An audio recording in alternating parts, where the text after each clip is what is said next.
This system's kind of broken down to where the bottom half is mostly melodic, vector sequencer, synth voice, acoustic input section, and then the top half is mostly rhythm generation.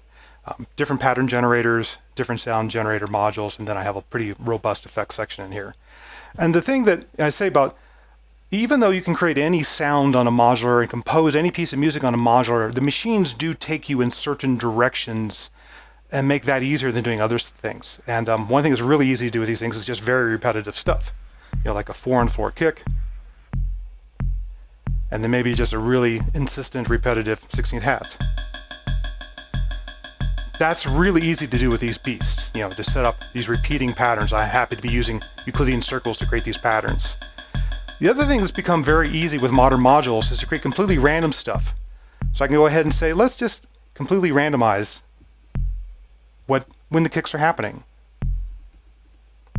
Not necessarily following a specific, every downbeat or something like that.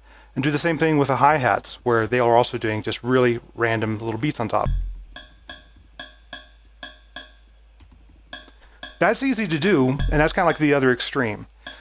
For me, there's a real interesting ground in between the two, of where you have a pattern that's your framework, your grid that you're working from, but then start knocking holes out of that framework every now and then to create some interest and mystery and to keep the brain engaged while you're playing around with it. And I find that for me, the easiest way to do that is to have two different pattern generation sources in my machine, and then use actually some digital logic to combine them to create one melded together pattern to then move on to my other modules. For example, in the case of something like a kick drum, let's go ahead and just play around with that a little bit. One of my favorite pattern generators happens to be Mutable Instruments grids or modules based on that, because it has a lot of pre-made patterns that are musically interesting to begin with, and they make it easy to switch between patterns.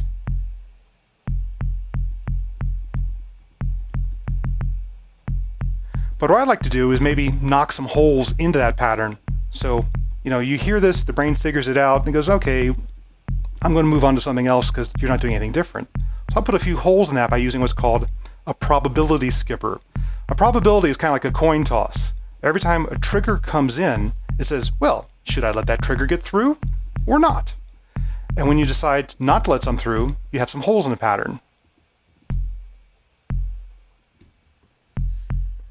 So there's still the basic framework that Grids is putting out, but some of the beats are missing. And with probability skippers, you can decide if it's just a few of the beats are missing, or a lot of them, to make it very abstract. The problem with that is probability skippers tend not to have a strong musical sense, so they could be dropping out, say, the one, the downbeat at the start of measures. So what I'd like to do is to have a very basic skeleton that I want to keep. Maybe it's just the kick on the one, or kicks on the 1 and the 3, and then blend that together with these random beats so they become accents to fill in some of those holes in between. So to do that, I'm going to go ahead and grab a third pattern here. I just happen to have the third channel of Euclidean circles here patched up to give me a beat on every downbeat. And for this, I'm going to use something that's called an OR gate. What OR says, if a trigger comes in on input 1, or it comes in on input 2, we'll pass the trigger onto the sound module. So I'm going to take my kick drum here, an SSF entity, say, let's go ahead and pass along my downbeat, so that every downbeat, I'm getting a beat from it. But then also say, now let's take my random beats, plug that into the other part of the OR gate, and now I have a mixture of a kick that's always there, or maybe a 1 and 3 that's always there, randomly filled in with just pieces of the pattern from the grids going through the probability skipper.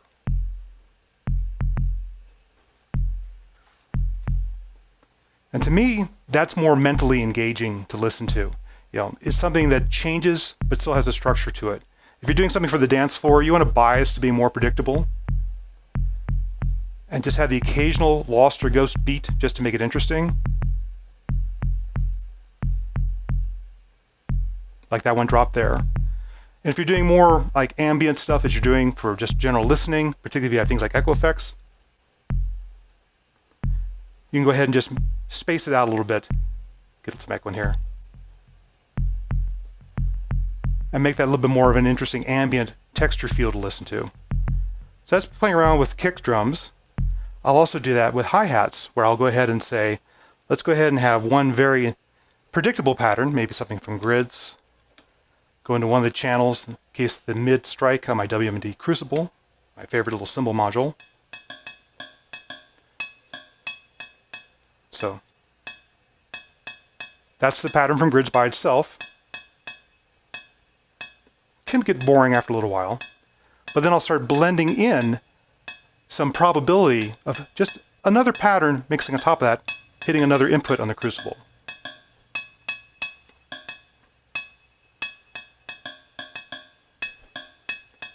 And this is where I'll start playing around with different patterns, like maybe use Euclidean circles to create an interesting pattern that has a certain number of beats spread off across 16.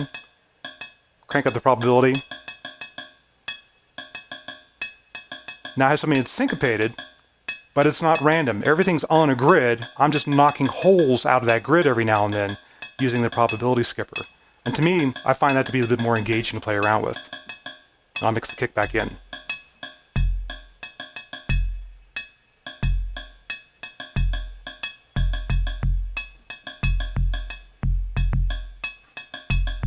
And personally, I can listen to a beat like that for a long time. Yeah, I find that much more engaging than just the simple repetitive stuff.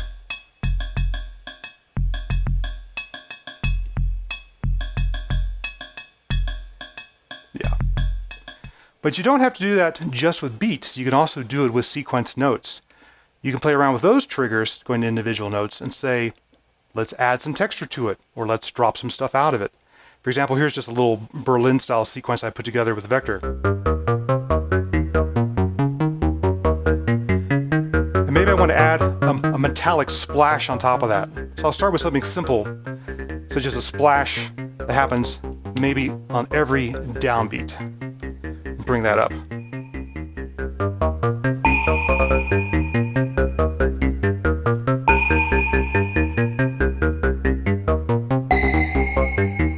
Repitch that.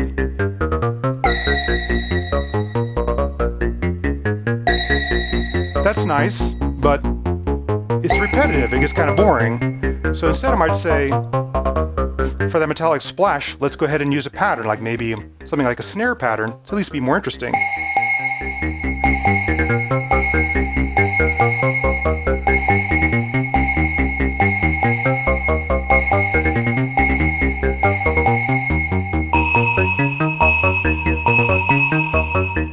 But like our normal patterns, after you hear it for a couple cycles, you kind of lose interest. You want some change to it. So this is where I'll use logic again and say, all right, let's go ahead and take our nice reliable hit on every kick, put that into another input of my OR gate here.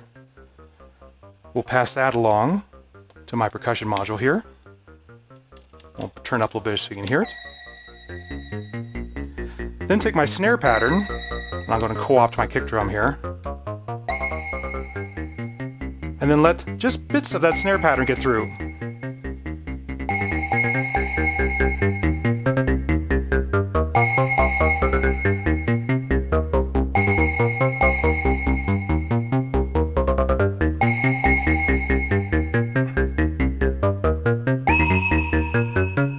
So I'm always hitting every downbeat, but just letting parts of that framework get through.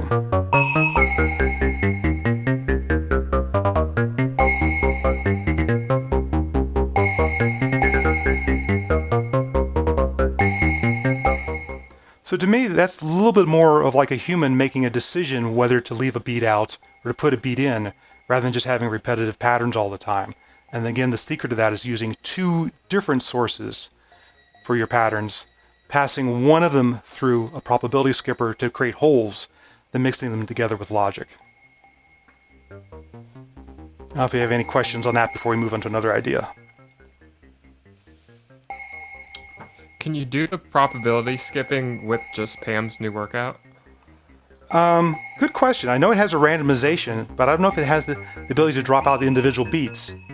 But even then, if you can with Pam, I would go ahead and use a second channel of Pam with a steady beat, then use external logic to layer that together with the probability skipped channel from Pam. What I found quite often is when a lot of these modules have probability to drop out beats, they don't have a musical sense of, I have to keep certain ones and do chance just in other ones. Now with a vector sequencer, you can go ahead and program individual steps to have different probability amounts on them. But that's not normally a feature you find in a lot of stuff like Pamela or others that might have a so-called random beat or a probability feature in them. Thanks. Sure. Anything else, David? Do we have a couple minutes? This sounds awesome. We're gonna have to like kind of move on here. I gotta get to my other stream. Yeah, yeah. I want to. That's some other stuff going on today, so I hear. Hey. A little busy over in these parts, but that's such a. I love. I feel like a lot of what I love when you do this kind of stuff is that a lot of people have these parts and pieces in their rack. Yeah. Or they have something similar to it. If they have a hemisphere, they probably have it as well. I think the problem is that a lot of people think they need to fall in love with only one module, like only one pattern generator, etc. And my approach is like, no, I'll have multiple pattern generators, each ones that do different patterns and do different things. Pamela, grids, marbles, Euclidean circles. And then I'll pick and choose bits of those patterns to combine to make a composite pattern to feed onto my sound modules. I think that's probably the main difference, since rather than trying to make one module do that, I'll use multiple modules and blend them. Chris, what's the logic module you're using? I happen to be using a anamodule logic ogic because it's somewhat rare that it has also an inverter. I find that very useful for doing some hi-hat accents, to use the choke inputs on the WMD percussion modules. And also it has a couple of flip-flops, which are basically dividers, divide by 2 and divide by 4. So it gives me a good assortment of 2 ands, 2 ors, an inverter, couple of flip-flops all in one module. There's other modules. For what I was showing there, there's a 2 HP ors you could use. And I was going to show another demo, but we're out of time. Using an and, you can get a simple module, has an and and an or in it. But this one is one that I found is just everything's available to me at once. It was easy to use live rather than having to change modes on it. Yeah. Well, I really appreciate that. That's awesome. We're going to have Chris back on and do more